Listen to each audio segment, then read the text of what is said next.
Behind the bar, my wife in another man's arms. I turned away, sick. His wife grabbed my shoulder and smiled. "Don't worry," she whispered. "Trust me. You'll want to see how this ends." She knew something I didn't. Something that would cost me everything I'd built. And she wasn't trying to help me. She was using me. My name is Gabriel Drummond. I'm 52 years old, and I've spent the last 24 years building what I thought was an unshakable life in Atlanta. Co-owner of a mid-sized accounting firm, 2 grown kids, a marriage that functioned like a well-maintained engine. Not flashy, but reliable. Or so I believed. The holiday party was held at the Piedmont Social Club, one of those venues that tries too hard to look effortless. Crystal chandeliers, marble floors, jazz quartet in the corner playing standards nobody under 60 remembers. Our firm had merged with Nelson Holtz Consulting Group 3 years ago, and these joint celebrations had become tradition. Good for morale, our HR director insisted. Good for partnerships. Allison, my wife, had been excited about tonight. She'd spent an hour getting ready, tried on 3 different dresses, settled on the burgundy one that made her look younger than her 50 years. "We should make an effort," she'd said, fastening her earrings. "Nelson's been working so hard on the Thompson acquisition. We should celebrate properly." Nelson Holt had been my business partner and closest friend for over 20 years. We'd started as competitors, became allies, eventually merged our firms into something stronger than either of us could build alone. Our families vacationed together. Our kids grew up in the same schools. When my father died, Nelson stood beside me at the funeral and didn't say a word, just stood there, solid as a wall when I needed one. At the party, Allison drifted away from me almost immediately, pulled into a conversation with the senior partners' wives near the champagne fountain. I watched her laugh at something someone said, watched her touch the arm of Nelson's wife, Nicole, with easy familiarity. Everything looked normal. I made small talk with clients, shook hands with employees I barely recognized from the consulting side. The room hummed with forced cheerfulness and expensive wine. Around 9 p.m., I needed air. The crowd was suffocating. Too many voices, too much cologne, too much pretending that quarterly reports mattered more than they did. I moved toward the bar, tucked into a corner behind tall decorative plants and dim lighting. The bartender was mixing something complicated for a woman in pearls.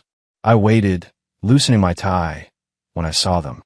Behind the bar, in a narrow space between the back counter and the wall where the liquor bottles caught the light, my wife in another man's arms. Not dancing, not laughing, kissing. Nelson's hand was on the small of her back, fingers spread possessively. Allison's hand curled into his collar, pulling him closer.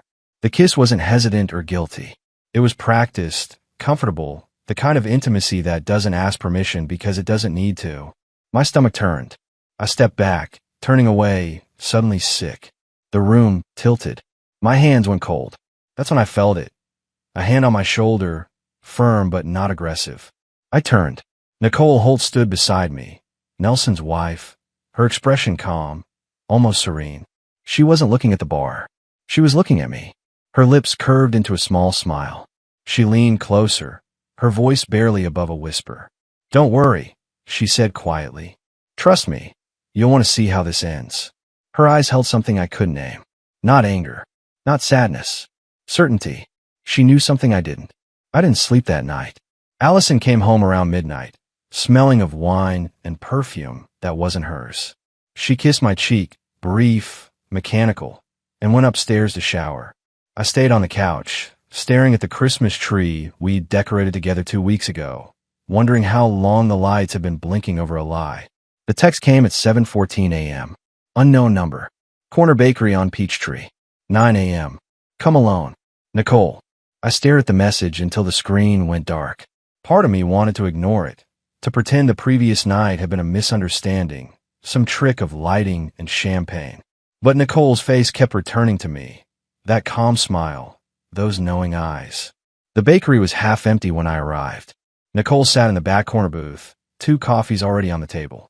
She wore jeans and a sweater, her hair pulled back simply. She looked different outside the party's glitter, sharper, more focused.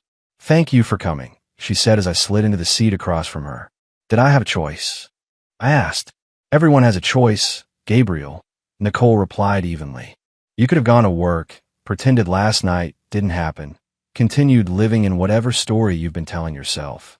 The words stung because they were true. She pushed a coffee toward me. I found out about 3 weeks ago. Not the full extent, just enough to know something was wrong. Did you confront him? I asked. Once, she said. He told me I was imagining things. That Allison was helping him with client presentations. Nothing more. Said I was stressed, overreacting. I recognized the tactic. Allison had used similar language on me for months whenever I questioned her late nights at the office. Nicole opened a slim folder. Inside were printed screenshots, text messages between Nelson and Allison. Nothing explicitly romantic, but the familiarity was unmistakable. Dinner plans, inside jokes, references to next steps and our timeline. They've been careful, Nicole said. But careful isn't the same as invisible. She slid another page forward. Bank statements.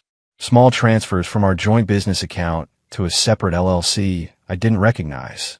$3,500 here, $4,200 there. Amounts large enough to matter, small enough to slip past quarterly reviews. What is this? I asked, my throat tightening. Nelson formed a consulting LLC 6 months ago, Nicole explained. He's been funneling money from your merged accounts into it. Small amounts, consistent timing, labeled as operational consulting fees. I felt sick. Our accountants would have flagged this. Would they? Nicole asked. Who reviews those reports? The answer hit me like cold water. Nelson did. As managing partner of the consulting division, he had primary oversight of those accounts. There's more, Nicole continued, her voice steady but tired. I accessed Nelson's laptop last week while he was showering. Found draft presentations for the Fulton County Development Project. My chest tightened. The Fulton project was mine. I'd spent 8 months developing the financial model, the risk assessment, the pitch to county leadership. It was scheduled to present to the board next Wednesday. Nicole turned her tablet toward me. On the screen was a presentation deck. My presentation. Same structure, same data, same examples. Even the formatting matched my style perfectly. But the author line read, Nelson Holt and Allison Drummond, Strategic Development Team. They copied it, I said quietly. Yes, Nicole replied. And they're planning to pitch it as their own in 4 days. Something cold settled in my chest. This wasn't just an affair. This was theft. Systematic, calculated theft of my work, my reputation, my business. Why are you telling me this? I asked. Nicole looked at me directly. Because if we confront them now, they'll claim it was collaborative. They'll say you shared files, that this was team development, that we're bitter spouses inventing conspiracies. So what do you want to do? I want them to present it, she said calmly. I want them to stand in front of the board and claim ownership. I want them to commit fully, publicly, where there's no room to backtrack. I stared at her. You want to let them steal my work? I want to let them prove they're thieves, Nicole corrected. Intent is harder to deny when it's demonstrated in front of witnesses. I ran a hand through my hair. This will destroy everything. It's already destroyed, Gabriel, she said quietly. We're just deciding whether to clean up the mess quietly or make sure everyone sees who made it. I thought about my kids. Harper working as Nelson's assistant, probably unaware of any of this. Michael deployed overseas, unreachable. I thought about 24 years of marriage, 20 years of friendship. I need proof, I said finally. More than screenshots and suspicions. Nicole nodded. I can get access logs from the server. Timestamps showing when Allison accessed your files. But I need your help. What kind of help? The kind where you act normal for 4 more days, she said. Where you don't confront Allison. Where you let them believe they're winning. I looked at the bank statements, the stolen presentation, the text messages carefully worded to sound innocent but weren't. All right, I said. 4 days. Nicole's expression didn't change, but something in her eyes sharpened. Good. Because, Gabriel, when this is over, they won't be able to claim ignorance. Outside, Atlanta traffic hummed past. Inside, I finished my coffee and wondered if the man I'd been yesterday would recognize the man I was becoming. The next 4 days required performance I didn't know I was capable of. I went to work, reviewed client files, attended meetings where Nelson sat 3 chairs away, making jokes about golf and quarterly projections. I smiled when expected. I nodded at appropriate moments. I became a ghost haunting my own life.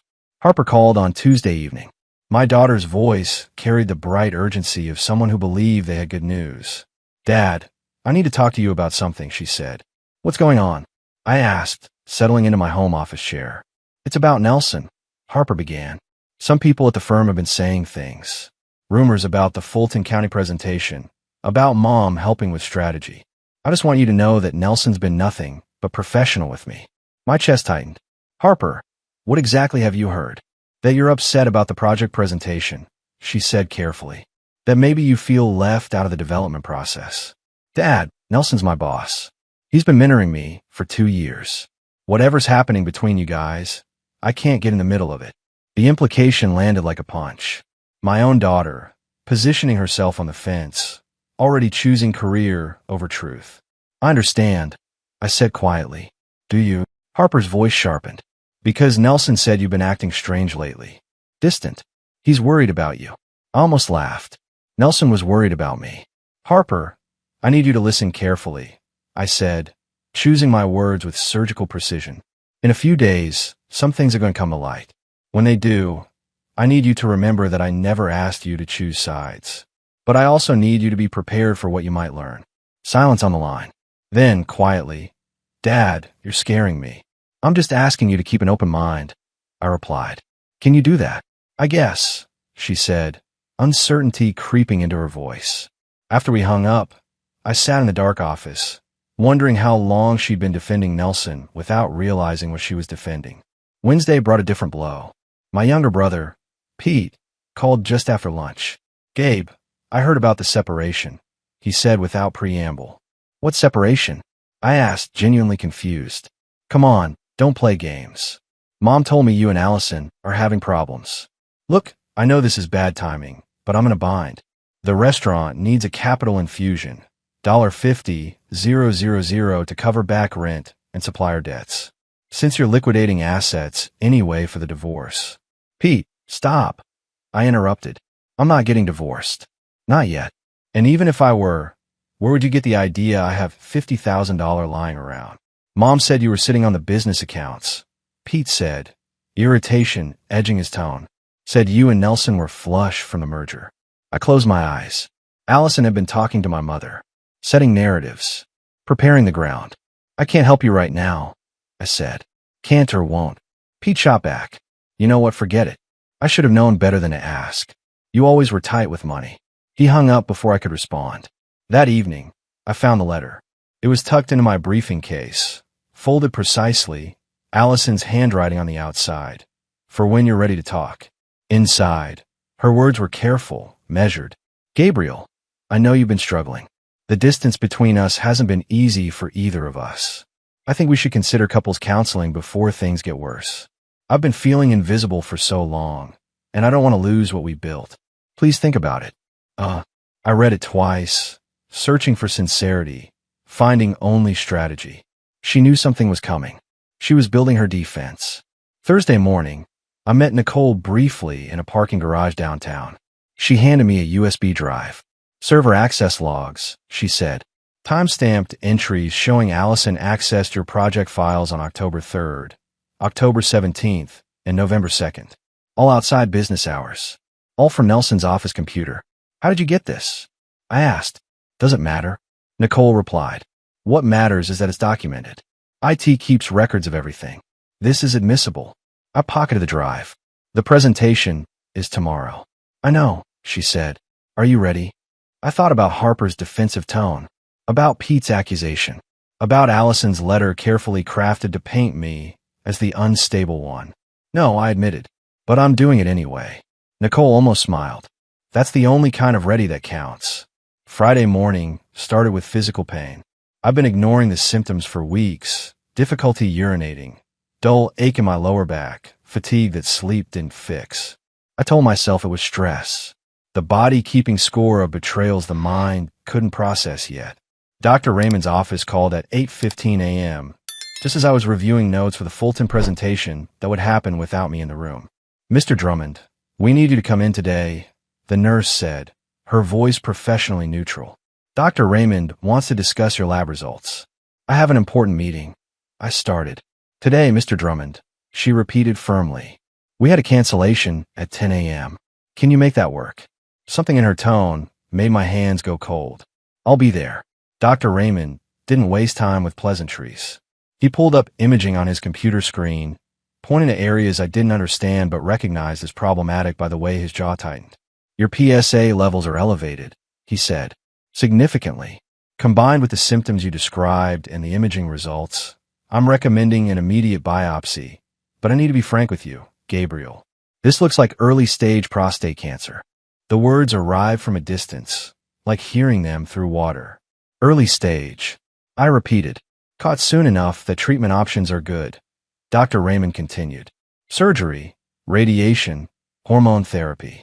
We'll know more after the biopsy, but the prognosis for early intervention is generally favorable. How soon? I asked. We can schedule the biopsy for next week. Results in 7 to 10 days. Then we'll map treatment. I sat there, absorbing the timeline. Biopsy. Results. Treatment. All while my marriage collapsed. My business partnership shattered. My daughter chose her career over truth. Is this stress-related? I asked quietly. Dr. Raymond hesitated. Stress doesn't cause cancer, Gabriel. But chronic stress can suppress immune function, potentially accelerating existing conditions. Why do you ask? Just trying to understand the timing, I replied. I drove to the office in a fog. The presentation was scheduled for 1 p.m. Nicole had confirmed that morning. Nelson and Allison were in the conference room early, setting up, practicing their delivery of my stolen work. At 11:47 a.m., Allison texted, Can we talk tonight? Really talk? I miss you. I stared at the message. The manipulation was almost elegant, timing her emotional appeal for the exact moment she knew I'd be most vulnerable, most likely to question my own judgment. I typed back, okay, not because I want to talk, because I needed her to believe she still had leverage. At 12:30 p.m., I received confirmation from legal. They had the evidence packet, access logs, financial transfers, the original presentation files with creation timestamps. Everything Nicole and I had compiled. Everything that would turn this from accusation into documentation. At 12:55 p.m., I walked into the conference room where the board waited. Nelson and Allison stood the front, confident and prepared. They saw me enter, and something flickered across Nelson's face. Not guilt, calculation. Gabriel, he said warmly, didn't expect to see you here. Thought you were handling the Fulton County Review today. Postponed it, I replied, taking a seat in the back row. Wouldn't miss this presentation for anything. Allison's smile wavered slightly. She glanced at Nelson, then back at me. The board chairman called the meeting to order. Let's begin. Nelson, Allison, you have the floor.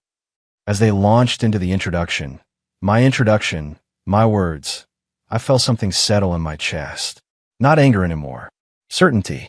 Let them prove what they are, I thought. Let everyone see. The board's decision came Monday morning, delivered by email at 6:47 a.m. before I'd finished my first coffee. Clinical language, carefully worded to avoid liability. After thorough review of the Fulton County matter and associated financial irregularities, the firm has decided to restructure its partnership arrangement. Nelson Holt will retain his position as managing partner of strategic consulting. Allison Drummond has been placed on administrative leave. Gabriel Drummond is offered a voluntary separation package, including 6-month severance and COBRA continuation. I read it 3 times, each word landing like a physical blow. They were keeping Nelson, firing me. My phone rang. The senior partner, Richard Covington, his voice professionally sympathetic. Gabriel, I know this isn't what you hoped for, but Nelson brings significant client relationships we can't afford to lose. The optics of terminating both parties would damage client confidence. We're offering you a generous package to facilitate a smooth transition. Generous, I repeated flatly. You're rewarding the man who stole my work and embezzled from our accounts. The financial matter remains under investigation, Richard said carefully. But the presentation issue is murky, shared files, collaborative environment. Our legal team feels prosecution would be difficult. Nelson's agreed to reimburse the question transfers. Frankly, Gabriel, fighting this publicly would hurt you more than him. Because he's more valuable, I said. Richard's silence confirmed it. The package is non-negotiable, he continued. We need your answer by Wednesday. I hung up without responding. At 8:15 a.m., my mother called. Her voice carried the particular edge she used when defending family against perceived injustice.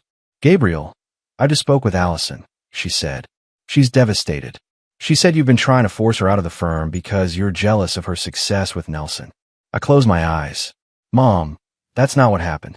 She said you've been emotionally distant for years," my mother continued. "That you've made her feel invisible, criticized her work, isolated her from friends. She's filing a complaint about hostile work environment." "She's lying," I said quietly. "Is she?" my mother challenged. "Because Pete told me you refused to help him when he needed family support. Your own brother, Gabriel. And now you're destroying your wife's career out of spite." "Pete asked for $50,000 I don't have," I said. "And Allison stole my work." "That's your perspective," my mother replied coldly. "But from where I'm standing, you look like a man who can't handle a successful wife. Your father would be ashamed." The line went dead. I sat in my home office, surrounded by 24 years of accumulated life. Photos of family vacations, Harper's college diploma, Michael's military commissioning portrait, and wondered when everything I'd built had become evidence against me. Nicole called at noon. "I heard about the board's decision." "News travels fast," I said. "I'm sorry, Gabriel," she said, and meant it. "But there's something else you need to know. Nelson filed a defamation lawsuit against you this morning. He's claiming you fabricated evidence to damage his reputation and business relationships. He's seeking $500,000 in damages." My hands went numb. "On what grounds?" "He's arguing that the access logs were misinterpreted, that the financial transfers were legitimate business expenses you're distorting for personal revenge. His attorney's positioning this as a jealous partner trying to destroy a more successful colleague. Can he win?" I asked. "Depends on the judge, the jury, how well his lawyers perform," Nicole said. "But even if he loses, the legal fees alone could bankrupt you. That's the point. Make fighting him too expensive to sustain." I thought about the medical bills coming for cancer treatment, the severance that wouldn't last 6 months if I was fighting a lawsuit, Harper's silence since the board meeting, Michael unreachable in whatever combat zone he'd been deployed to. "What would you do?" I asked Nicole. She was quiet for a moment. "I'd remember that Nelson's not just fighting you. He's fighting the truth. And the truth has a way of surfacing, even when buried under legal briefs." That evening, Allison came to the house to collect more belongings. She moved through rooms like a stranger, cataloging items for auction. I watched from the kitchen doorway. "The firm chose him," I said quietly. She paused, a framed photo of us from our honeymoon in her hands. "They chose profit, Gabriel. Nelson brings in $3 million annually in consulting fees. You bring in compliance and caution. It's not personal." "It feels personal," I replied. "Everything feels personal to you lately," Allison said, setting the frame down. "That's part of the problem. You've made this about betrayal instead of what it really is, two people who grew apart and made different choices." "You stole my work," I said. "I contributed to a collaborative project," she corrected. "You're the one who turned it into theft because you couldn't accept that I was succeeding without you." The gaslighting was almost beautiful in its construction. "I have cancer," I said suddenly. "Prostate cancer. Early stage, but it's there." Allison's expression shifted. Something that might have been genuine concern flickered before the mask returned. "I'm sorry. Truly. But Gabriel, you can't use that to manipulate me into." "I'm not manipulating anything," I interrupted. "I'm just telling you the truth. Something you've forgotten how to do." She picked up her box of belongings. "My attorney will be in touch about the separation agreement. I'd suggest you hire someone good. This doesn't have to be ugly, but it will be if you force it." After she left, I found myself in Michael's old bedroom, sitting on the bed he hadn't slept in for 3 years. On the wall, his high school football jersey hung in a frame. Number 42. Harper had given it to him for graduation. My phone buzzed. A text from an unknown number. "Dad, it's Harper. Using a friend's phone. I don't know what to believe anymore. Nelson showed me the lawsuit. Says you're trying to ruin him because you can't compete. Is that true?" I stared at the message, my daughter's doubt rendered in pixels. I typed no, but I understand why you're confused. When you're ready to hear the full story, I'll tell you everything. The 3 dots appeared, then disappeared. No response came. Wednesday morning brought paperwork. the separation agreement the firm insisted I sign by end of business. 6-month severance, non-disparagement clause, waiver of all claims. Accept it or fight with empty pockets. I sat across from the attorney I'd hired, Douglas Brenner, a sharp-eyed litigator who'd reviewed the documents with increasing disgust. This is predatory, Douglas said, tapping the non-disparagement section. They're buying your silence about the theft and embezzlement. If you sign this, you can't testify against Nelson in any future proceedings, can't discuss the matter publicly, can't assist in any investigation. You're essentially exonerating him. What happens if I don't sign? I asked. They terminate you for cause. You get nothing, and Nelson's defamation suit proceeds uncontested while you're broke, Douglas replied. Gabriel, I'll be honest. This is a fight you probably can't win financially. But that doesn't mean you shouldn't fight it. Before I could respond, my phone rang. Unknown number. Is this Gabriel Drummond? A woman's voice, professional and clipped. Yes. This is Lieutenant Valdez with Atlanta PD, Financial Crimes Unit.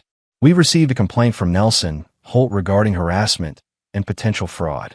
We'd like you to come in for a voluntary interview. My stomach dropped. Fraud. Mr. Holt alleges you falsified business documents to frame him for embezzlement. He's provided what he claims is evidence that you manipulated server logs and financial records.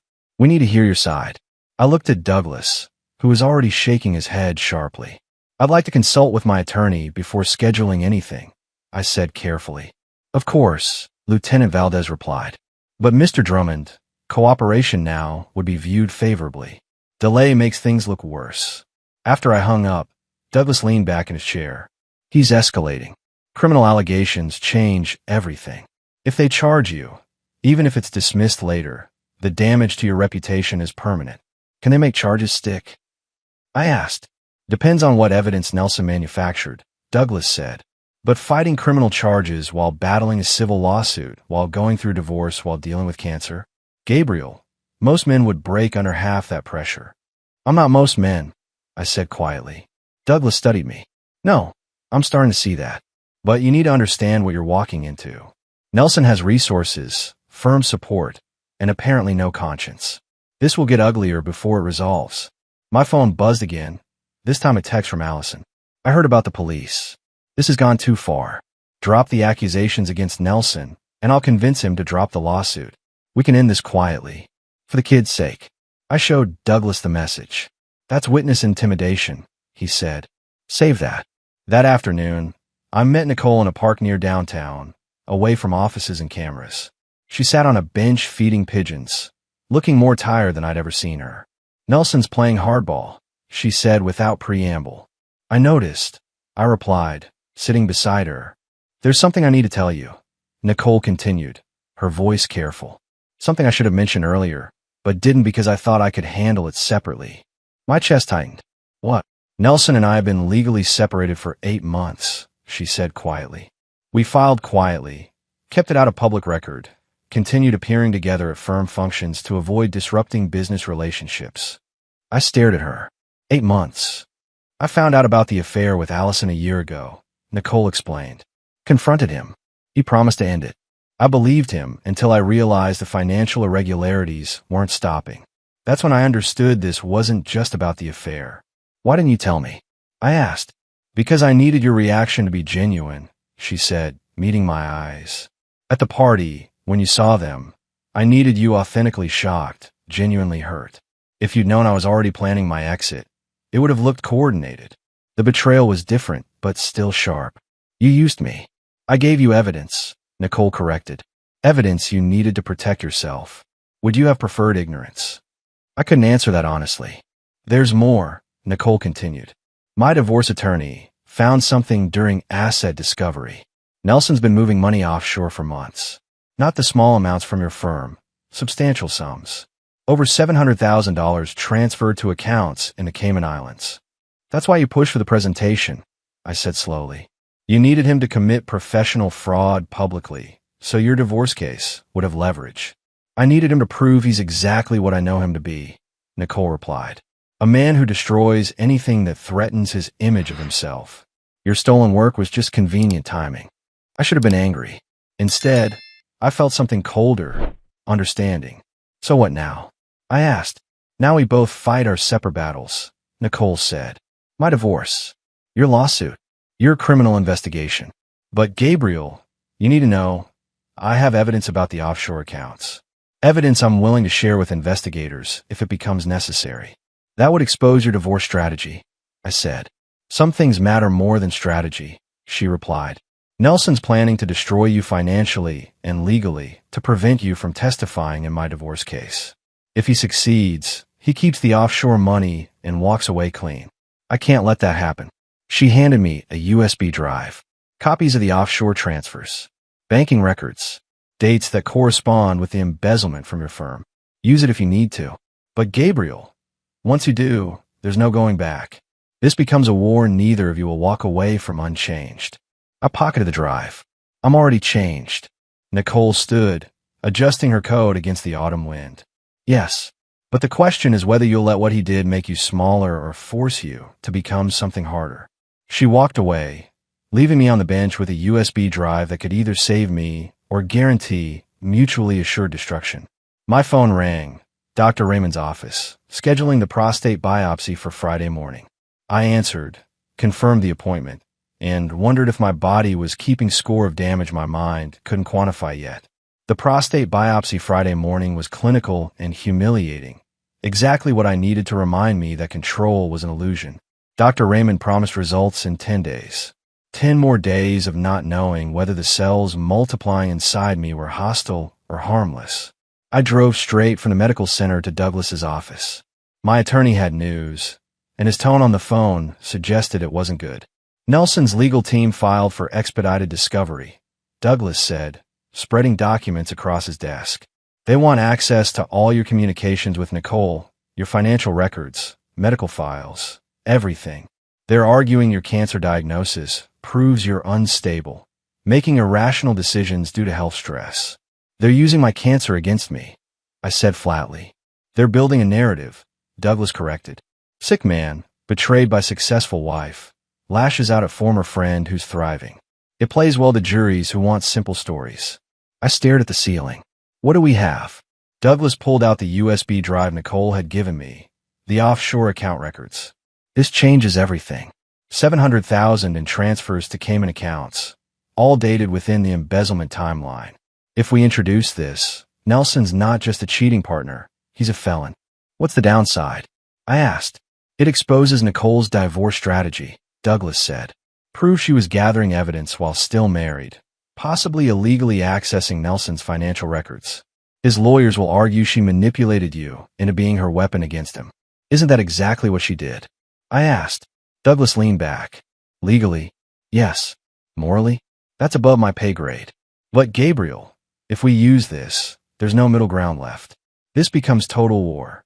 My phone buzzed. Harper, finally responding after days of silence. Dad, I need to talk. Can we meet? I typed back immediately. When and where? Her reply came fast. Tomorrow, 10 a.m. The coffee shop near your house. Just us. I showed Douglas the exchange. Be careful, he warned. She might be recording for Allison's legal team. She's my daughter, I said. She's also Nelson's employee, Douglas replied. And desperate people make family complicated. That evening, I sat in my study reviewing the offshore account evidence. The transfers were meticulous, small enough to avoid immediate red flags, timed to coincide with legitimate business expenses. Nelson had been planning this for over a year, maybe longer. The doorbell rang at 8:47 p.m. I wasn't expecting anyone. Through the peephole, Nicole, wearing jeans and a heavy coat, her face pale in the porch light. I opened the door. What happened? Nelson knows I gave you the offshore records, she said, stepping inside quickly. He showed up at my apartment an hour ago. Didn't threaten me directly, just made it very clear that if that information surfaces, he'll destroy my divorce settlement and make sure I'm charged with illegal surveillance. How does he know? I asked. He has friends in forensic IT, Nicole said.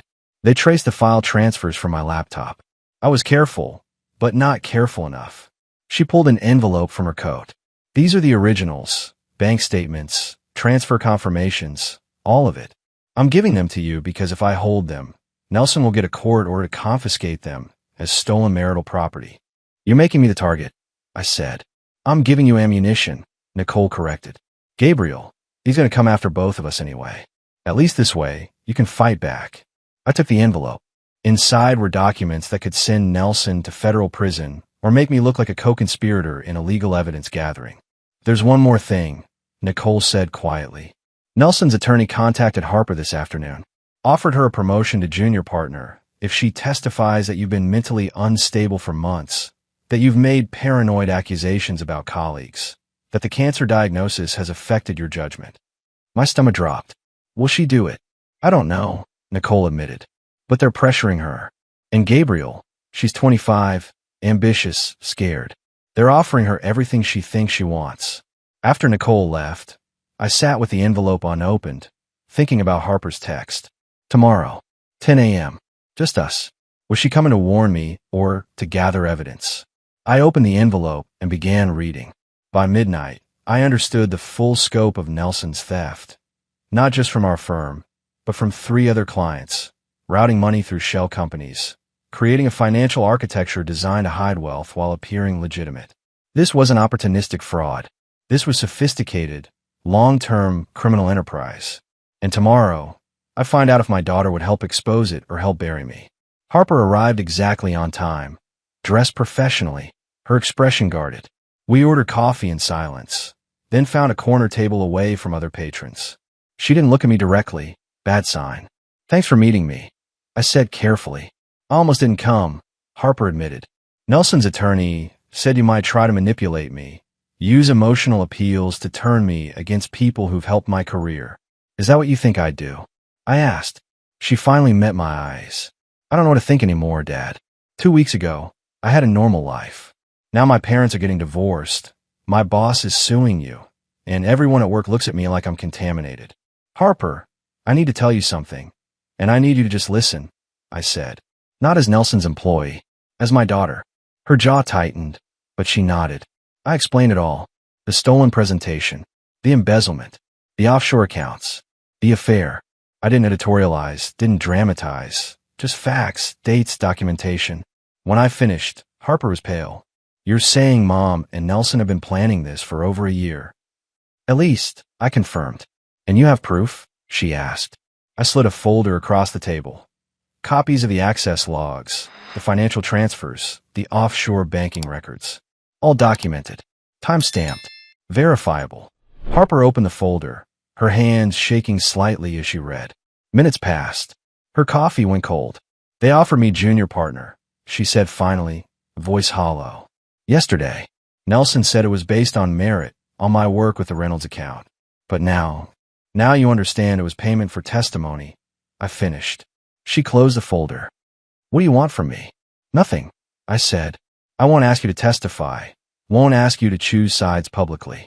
I just need you to know the truth before you make decisions that you can't unmake. Harper's eyes filled with tears. I've been defending him, Dad. For 2 weeks, I've been telling people you were jealous, unstable. I said Mom deserved better. You didn't know, I said quietly. I should have known, she replied, voice breaking. You're my father. I should have believed you. Harper, listen to me, I said firmly. What happens next is your choice. You don't owe me your career. You don't owe me public support. But I need to know, if they ask you to lie, to testify that I've been mentally unstable, will you do it?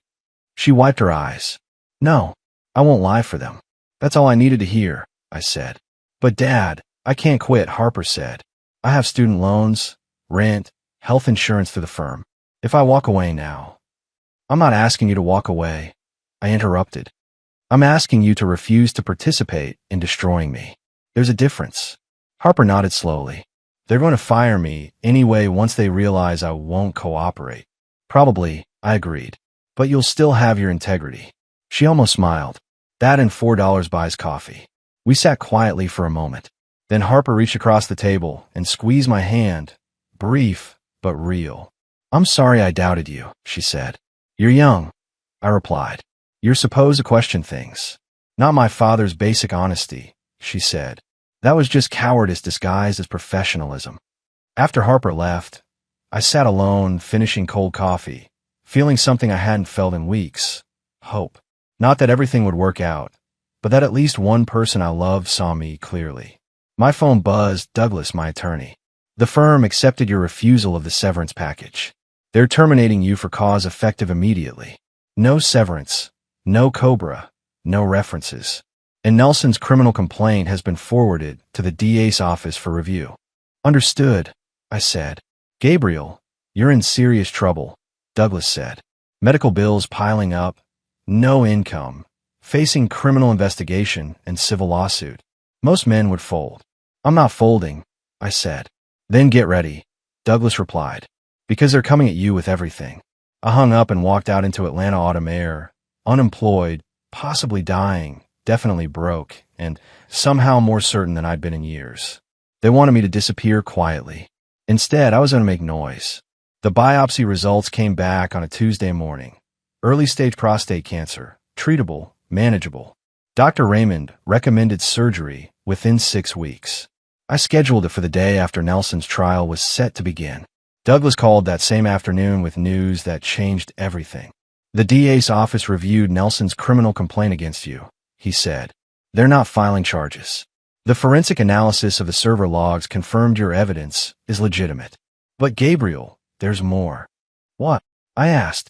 The FBI's Economic Crimes Unit opened an investigation into Nelson's offshore accounts, Douglas explained. The transfers you documented match patterns from 3 other fraud cases they've been tracking. Nelson's not just stealing from your firm.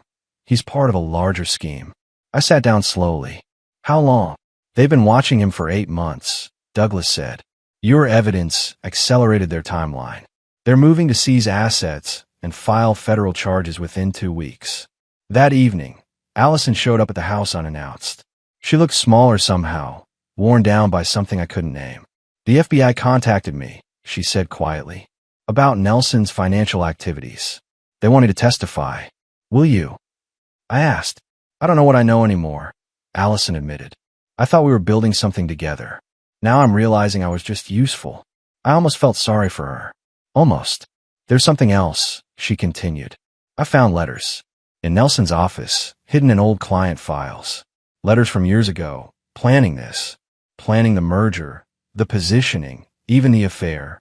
It was strategic from the beginning. She pulled folded papers from her purse, sliding them across the kitchen table. I recognized Nelson's handwriting immediately.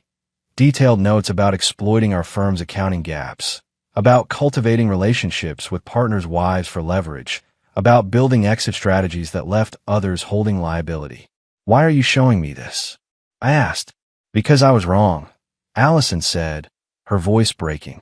And because Harper deserves better than parents who destroy each other. Harper had quit the firm 3 days after our coffee meeting. Nelson had tried to block her unemployment claim, but she'd found work at a smaller practice that valued integrity over politics. I'm not dropping the divorce, I said carefully. I know, Allison replied. I'm not asking you to. I'm just asking if we can end this without more bloodshed. 2 days later, Nelson's attorney contacted Douglas with a settlement offer. Nelson would drop all lawsuits, reimburse the embezzled funds, and provide a statement clearing my name in exchange for me not testifying in the federal case. They're scared, Douglas said. The FBI doesn't need your testimony to prosecute, but your statement would make conviction certain. They're trying to reduce exposure. What happens if I refuse? I asked. Nelson goes to federal prison for 8 to 12 years, Douglas said. The firm loses its consulting division. 23 employees lose jobs. I thought about those employees. Good people who trusted the wrong leader. Tell them I'll consider it, I said. On one condition. Nelson signs a complete confession detailing the embezzlement, the affair, and his manipulation of Allison. Not for court. For Harper. The confession arrived 2 days later. 4 pages of detailed admission, notarized and complete. I gave it to Harper without comment. She read it once, then burned it in her fireplace. I don't need his words, she told me. I needed to know you'd fight for truth, even when it cost you everything. 10 months later, I stood in a smaller office with a view of Midtown Atlanta, running a forensic accounting consultancy that specialized in fraud detection. The cancer surgery had been successful, clean margins, good prognosis. Harper worked 3 doors down, building a practice in business ethics law. Nelson pleaded guilty to federal fraud charges in August, received 9 years, served time at a minimum security facility in Kentucky. The firm dissolved 6 months after his conviction, partners scattering to other practices. Allison and I finalized our divorce quietly. She moved to Savannah, started teaching business courses at a community college. We spoke occasionally, cordially, like people who'd survived something together without remaining friends. Nicole got her divorce settlement, significantly reduced after Nelson's assets were seized, but enough to start over. She opened a victims advocacy nonprofit, helping people navigate financial abuse in marriages. My mother never apologized for siding with Allison, but she started calling again around Christmas. Small steps. Pete's restaurant failed despite the loan he never got from me. He blamed everyone but himself, which seemed consistent. Michael came home from deployment in January, quieter but whole. He spent 2 weeks with me. Asking questions about the divorce, I answered honestly. He didn't choose sides, just accepted that families were complicated. One afternoon, Harper and I had lunch at the cafe, where she'd chosen truth over career advancement. "Do you regret it?" I asked, walking away from junior partner. "Every time I see my student loan balance," Harper said, smiling. "But not when I look in the mirror." "That's the trade," I said. "Was it worth it for you?" she asked. "Everything you lost?" I thought about that. The marriage that ended. The friendship that was never real. The firm I'd helped build. The year of legal battles and medical procedures and nights, wondering if I'd made the right choices. "I didn't lose everything," I said finally. "I lost the things that were already gone. What I kept matters more." Harper squeezed my hand. "That's a very dad answer." "It's the only one I have," I replied. Walking back to my office, I passed the building where our old firm used to be. New company now, different sign, no trace of what came before. I didn't feel victorious. I felt clear. The truth hadn't made everything perfect. It had just made things real. And real, I'd learned, was something you could build on. Even when you were starting over at 52 with scars and lessons, and a daughter who'd chosen integrity when it cost her everything. That was enough. Not everything I'd hoped for, but everything I needed to keep moving forward.